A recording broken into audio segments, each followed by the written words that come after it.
Каждый хочет быть здоровым.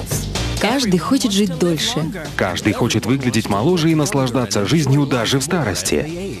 И теперь впервые в истории есть научно проверенные продукты, которые люди могут использовать, чтобы чувствовать себя лучше, сбросить вес, предотвратить болезни, быть моложе и сильнее, даже становясь старше.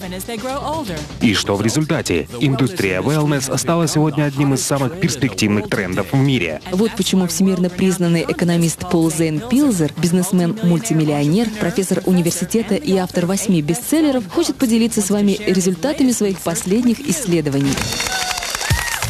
Сегодня wellness — это сверхзвуковая ракета, потому что оборот этой индустрии вырос с $200 миллиардов в 2002 году до $500 миллиардов в 2007. И счетчик продолжает набирать скорость. К 2020 году индустрия wellness превысит планку в $1 триллион, присоединившись к 2-триллионной индустрии медицины, миллиардной индустрии персональных компьютеров и 1,5-миллиардной индустрии питания в нашей экономике. Причем основные возможности wellness будут задействованы индивидуальными предпринимателями, новыми специалистами по менеджменту и такими формами организации бизнеса, как прямые продажи, которые предоставляют даже более совершенные технологии, чем если бы вы работали в большой корпорации. Эта тенденция будет продолжаться как минимум ближайшее десятилетие. Благодаря моей книге 2002 года, которая называется «Революция wellness», об этой индустрии узнали по всему миру. Эта книга стала первой, которая определила wellness как отдельную индустрию, связав сотни тысяч видов товаров и услуг